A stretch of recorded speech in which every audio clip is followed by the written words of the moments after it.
ఇష్టం లేకుండా తాళి కట్టావని ఏడ్చే రకం కాదు నేను. జుట్టు పట్టుకొని ప్రేమలోకి ఈడ్చే రకం. ముసలోడువై చచ్చేంత వరకు ప్రేమించు.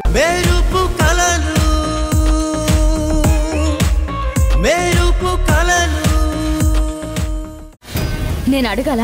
తనకి తెలీదా? అరే ఒంటరిగా ఆడపిల్ల బయటికి వెళ్తుంది, ఎక్కడికి, అవసరం ఏంటి అని పట్టించుకోవాలి కదా. ఏమన్నా అంటే నాది పొగరు అనుకుంటారు, కానీ నాది పొగరు కాదు, ఆత్మాభిమానం. ఆ మనిషికి ఒళ్ళంతా పొగరు. అన్నీ ఇదిగో ఇలాంటి పనులే చేస్తుంది. ఏమైనా అంటే మిడిగుట్లేసుకుని తినేసేలా చూస్తుంటుంది. వీడేంట్రా ఆ అమ్మాయికి ఇలా జరిగిందని చెప్తుంటే వీడు కూడా అమ్మాయినే తిడుతున్నాడు. వీడే అర్థం చేసుకోవడం లేదు. పాపం ఇంకా అమ్మాయిని బయట వాళ్ళు ఎలా అర్థం చేసుకుంటారు? రే, ఆ అమ్మాయి గురించి మీకు తెలీదు. ఆ అమ్మాయికి ఉన్నదే పొగరు, ఈగో. అయినా తన గురించి నాకు తెలుసా, మీకు తెలుసారా? సరే ఇంకొదిలే. మరి నెక్స్ట్ ఏంటి? అంటే అదేనే, ఇప్పుడు మీ ఫ్యామిలీని చూసుకోవాలి, పైగా నీకు బోలెడని రెస్పాన్సిబిలిటీస్ ఉన్నాయి కదా, దానికోసం ఏం చేద్దామని. ఇంకా చేసేదేముంది, ఏదైనా జాబ్ చూసుకోవాలి. నీకు తెలిసిన ఎక్కడైనా మంచి జాబ్ ఉంటే చెప్పు. నాకెలా తెలుస్తుంది? అయినా ప్రణయ్ ఉన్నాడు కదా, ప్రణయ్ని అడగొచ్చు కదా.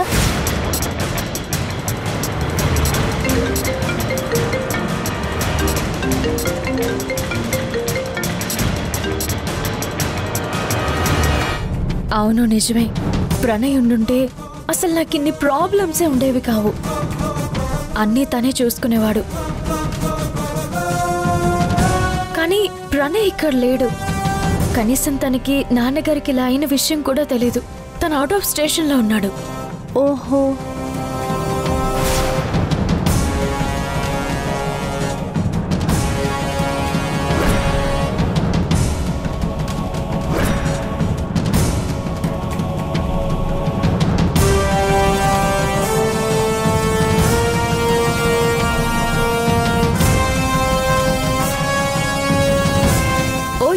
ఏంటి అలా చూస్తున్నావు? ప్రణయ్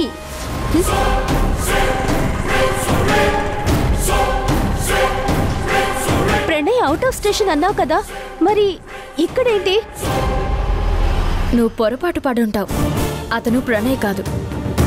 ఒకవేళ ప్రణయ్ వస్తే వెంటనే నాకు కాల్ చేసి కలిసేవాడు. అయినా ప్రణయ్ నన్నెందుకు ఇగ్నోర్ చేస్తాడు? అది కాదు, అతను చూడు, అతను ప్రణయ్ అయ్యుండుడని చెప్తున్నాను కదా. సర్లే, నన్ను కాస్త దారిలో డ్రాప్ చేస్తావా? సరే పద.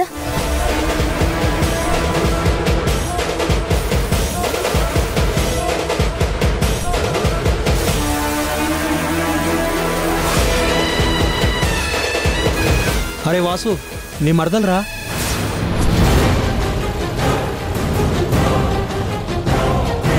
అరే, తను ఇప్పటి వరకు ఇక్కడే ఉన్నట్టుందిరా. నువ్వు అరిచిన అరుపులు, తిట్టిన తిట్లు అన్నీ వినే ఉంటుంది. వింటే వినని, నేనేమీ తప్పుగా మాట్లాడలేదు. ఉన్నదే కదా అన్నాను. నిజంగానే తనకి పొగరు, ఈగో. సరే వదిలేరా వాసు, అసలే తను తండ్రిపైన బాధలో ఉంది.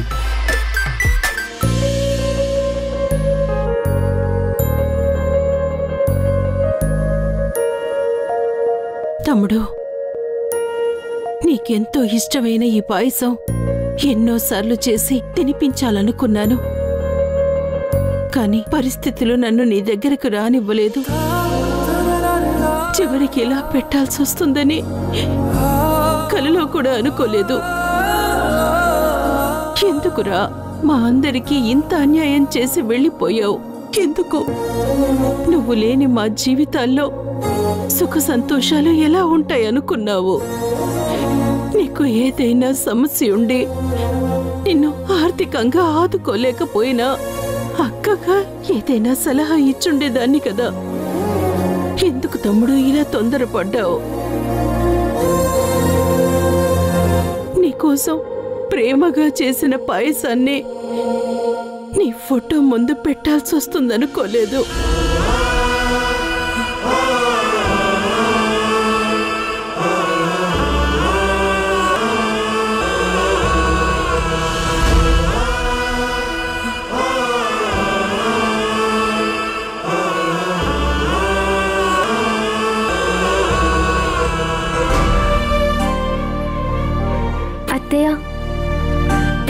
ఫోటో కిందే ఉంచాం. ఎక్కడ తగిలించాలో అర్థం కావడం లేదు.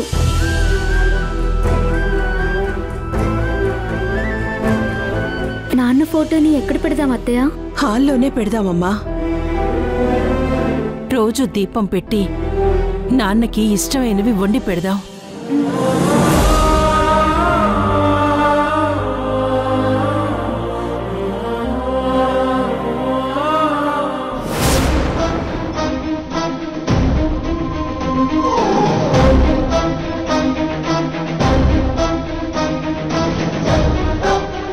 ఆవిడేంటి డాడ్ ఫోటో పట్టుకొని ఉంది? ఏమై ఉంటుంది?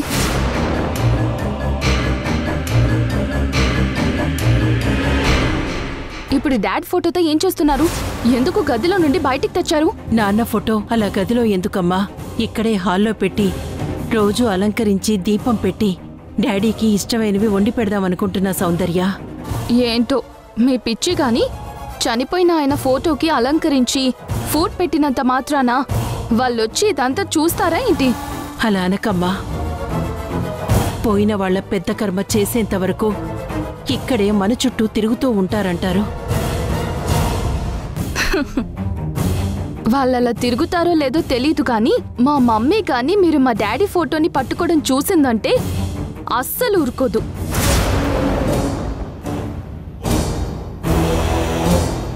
అయినా మా మమ్మీకి ఇలాంటివి అస్సలు ఇష్టం ఉండదు. ముందు దాన్ని తీసుకెళ్ళి ఎక్కడుందో అక్కడ పెట్టండి. అదేంటమ్మా అలా అంటావు? మీ డాడీ మీ జీవితాల్లోకి రాకముందే నా జీవితంలో ఉన్నాడు. వీడు నా తమ్ముడు. నా తమ్ముడి ఫోటో నా ఇంట్లో పెట్టుకునే హక్కు కూడా నాకు లేదా?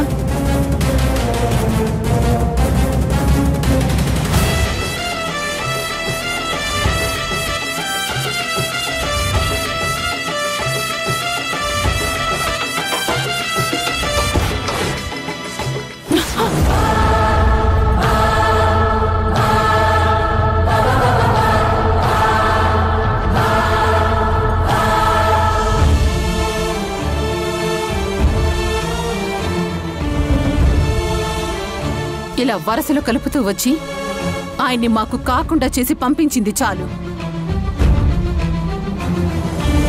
ఇక మీ అనుబంధాల్ని బంధాల్ని గుర్తు చేస్తూ చిత్రవద చేయాల్సిన అవసరం లేదు. ఆయన పోకముందు మీ వల్ల మాకు మనశ్శాంతి లేదు, పోయాక కూడా మనశ్శాంతి లేకుండా చేస్తున్నారు.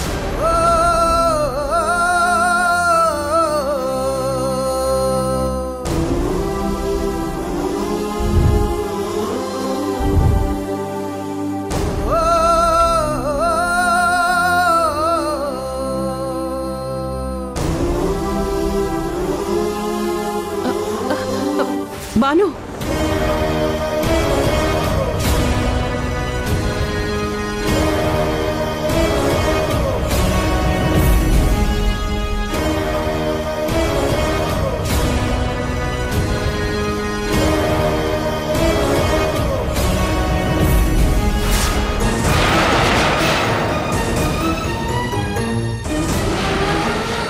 అత్తయ్య, అత్తయ్య, అయ్యో చేతికి ఏమైంది? ఈ రక్తం ఏంటి? సంగీత, త్వరగా వెళ్ళి పసుపు తీసుకురా.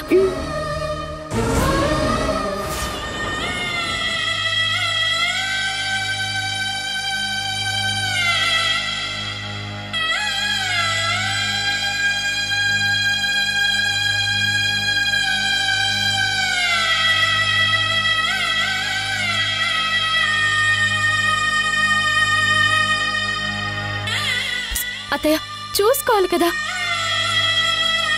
అసలు ఏమైంది అత్తయ్య? మనసంతా గుండెను రంపంతో కోసినంత పాతగా ఉందమ్మా. ఈ నొప్పి నాకెలా తెలుస్తుందమ్మా? ఏంటత్తయ్య అంత బాధపడుతున్నారు? ఏమైంది ఇప్పుడు? అక్క, అమ్మ వచ్చి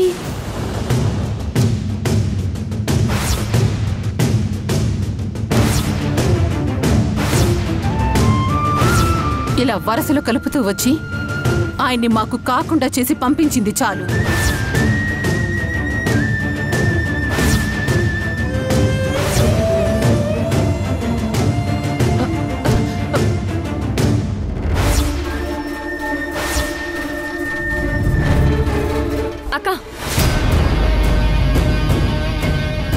ఏంటక్క ఇది?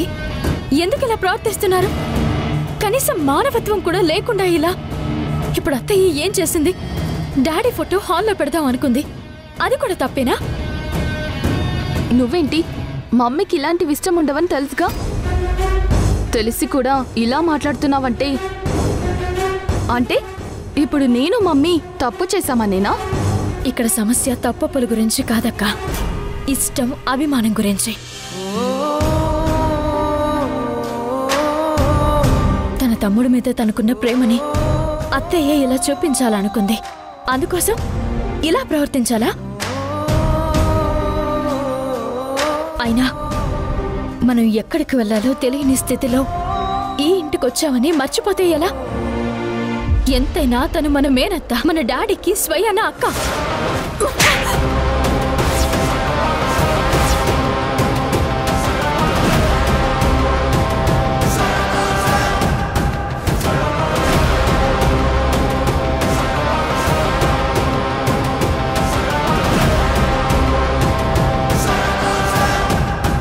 ఇంకోసారి ఇలా వరసలు కలిపితే ప్రాణాలు తీసేస్తాను.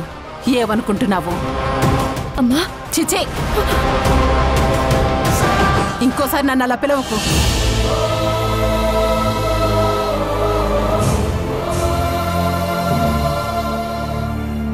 ఎవరి స్వార్థానికి వాళ్ళు ఇష్టం వచ్చినట్టు ప్రవర్తిస్తుంటే నష్టపోతున్నది నేను.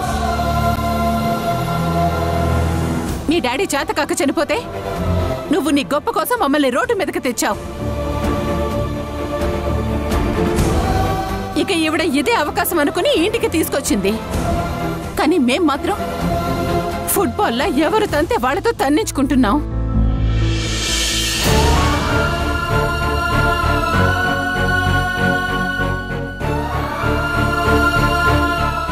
అయినా మాకు మేము ఈ ఇంట్లోకి రాలేదు, మా కాళ్ల మీద పడితే రావాల్సి వచ్చింది. అది గుర్తు పెట్టుకుంటే బాగుంటుంది. ఏంటమ్మా ఇది? చిన్నోర్మే,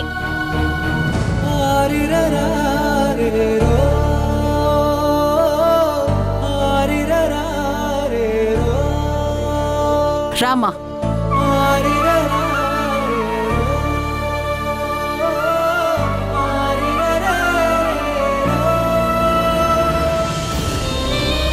కొత్తమ్మా, నా గురించి ఇలా గొడవలు పడద్దు. దయచేసి ఈ విషయాన్ని ఇక్కడితో మర్చిపోమ్మా. అత్తయ్య,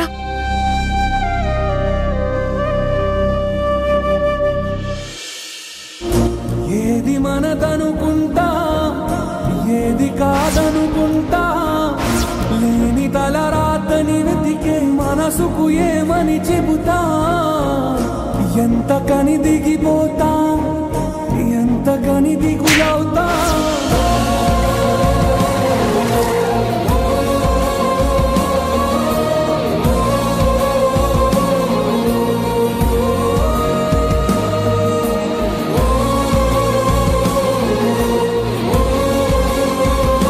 ఇల్లేంటి ఇంత సైలెంట్గా ఉంది?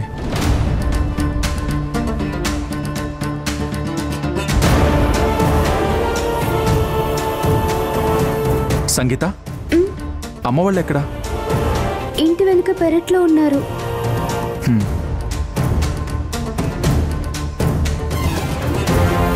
నువ్వేంటి డల్గా ఉన్నావు? అంతా ఓకే కదా?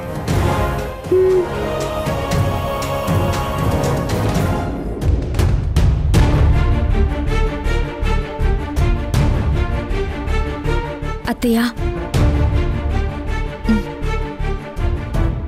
ఇప్పుడు నాకేమీ వద్దమ్మా.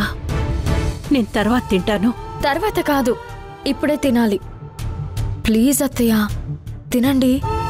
సరే, ఇలా ఇవ్వమ్మా, నేను తింటాను. ఆహా, నేనే మీకు తినిపిస్తాను. ఎందుకమ్మా? ఇలా ఇవ్వు, తింటాను. ఎలా తింటారు అత్తయ్య? మీ చేతికి దెబ్బ తగిలింది కదా, అయినా నేను మీకు తినిపించకూడదా? ఈ పూట నేనే మీకు తినిపిస్తాను. మీరు వద్దనడానికి వీల్లేదు, అంతే. పట్టండి.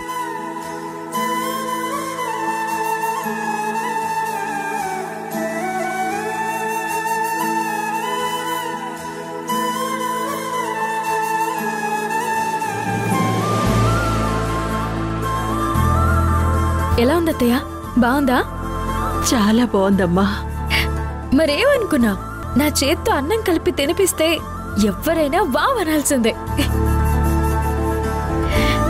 నాన్న అయితే వారానికి 2 సార్లైనా నా చేతి గోరు ముద్దలు తినేవారు. నేను తినిపిస్తూ ఉంటే వాళ్ళక్క గుర్తుకొస్తుంది అనేవారు.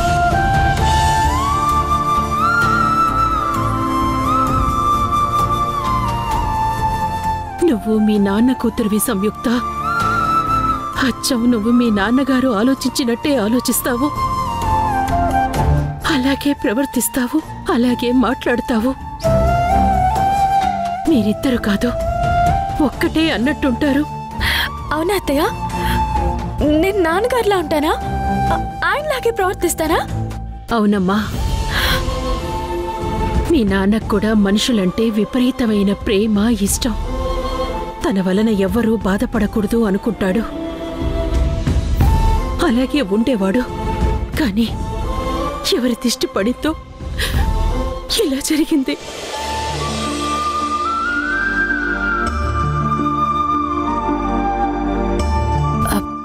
అవునత్తయ్య, నాన్న చిన్నప్పుడు ఎలా ఉండేవారు? నాన్న చిన్నప్పటి విషయాలు ఇన్ని రోజుల్లో తెలుసుకునే అవకాశమే రాలేదు. ఇప్పుడు చెప్పండి అత్తయ్య, నాన్నగారి గురించి. మీ నాన్న చిన్నప్పుడు సరదాగా చలాకీగా ఉండేవాడు. చాలా అల్లరి చేసేవాడు. ఎంత అల్లరి చేసినా వాడి బాధ్యతని మరిచిపోయేవాడు కాదు. కాలేజీలో చదువుకుంటున్నప్పుడు ఇంటికి సహాయంగా ఉండటానికి పనులు చేసేవాడు.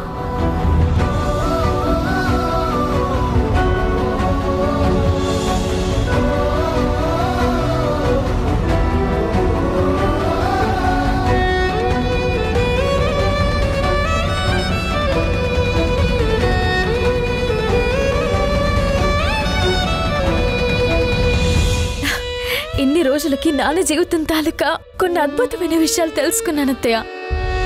I'm so much happy.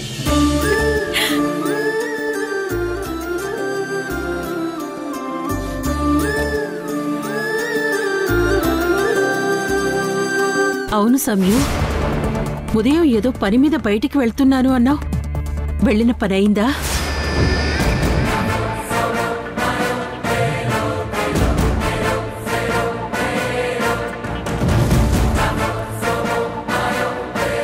సమయు, బయట ఏదైనా ప్రాబ్లమా? అలాంటిదేమైనా ఉంటే నాతో చెప్పమ్మా. అలాంటిదేం లేదత్తయ్య. గవర్నమెంట్తో పని కదా, ఏది అంత తొందరగా అవదు. కావలసిన డాక్యుమెంట్ సబ్మిట్ చేశాను, ఇంకా చూడాలి.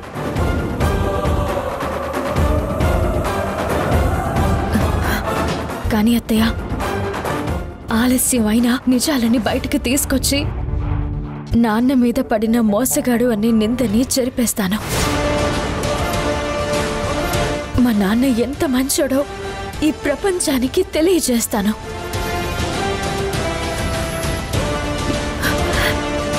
ఎక్కడో చిన్న పొరపాటు వల్ల జరిగిన దానికి నాన్నని దోషి అనడం నేను తట్టుకోలేను.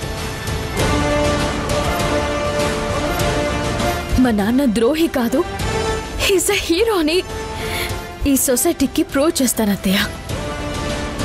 ఉదయం అంతా జరిగినా ఇంకా ఇంత మొండిగా ఉందంటే గొప్ప విషయమే. ఈ విషయంలో ఏదైనా హెల్ప్ కావాలంటే వాసు సపోర్ట్ కూడా తీసుకోమ్మా.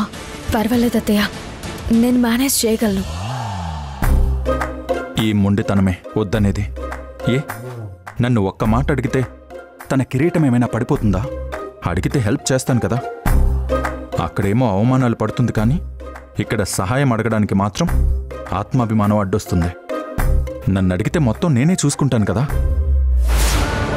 ఎంత ఇబ్బంది అయినా పర్వాలేదు, నాన్న మీద పడిన నిందని మాత్రం అలా ఉండనివ్వను. నాన్న కడిగిన ముత్యంలా ఆయన పేరుని నిలబెడతాను.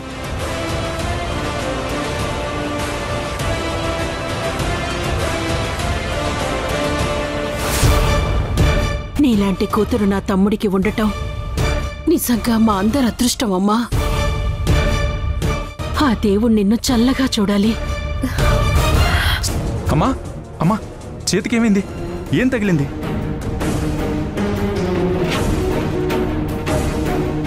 అసలు ఎలా జరిగింది? ఉఫ్, అమ్మా ఏమైందమ్మా? అడుగుతుంటే సమాధానం చెప్పవేంటమ్మా? అలా చూస్తావేంటి? ఏమైంది? అది ఏం లేదురా, ఇందాకేదో పాత సామాను సర్దుతూ ఉంటే గీసుకుపోయిందంతే. ఏంటమ్మా ఇంకా పాత సామాన్లు సర్దడం ఏంటి? ఏదైనా ఉంటే నాకు చెప్పొచ్చు కదా. నీ వయసుని నువ్వు గుర్తుంచుకుంటే బెటర్.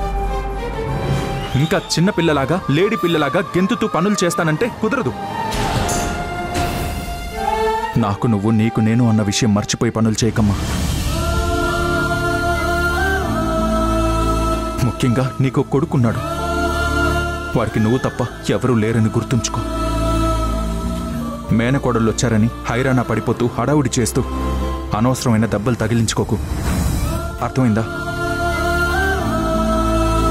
మన గురించి మనం పట్టించుకోవాలమ్మా.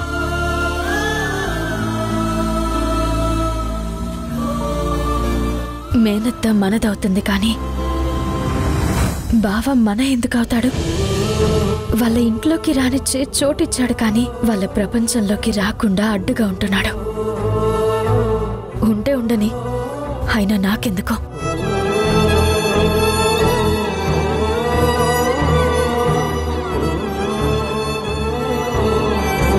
మన అనుకోవడానికి అవకాశం ఇవ్వకుండా ఒంటరిగా ఫైట్ చేయడానికి సిద్ధమవుతున్నాం. హెల్ప్ అడిగితేనే ఇబ్బంది అనుకుంటున్నాం. ఇక మాతో కలిసిపోండి అంటే ఏమంటావు?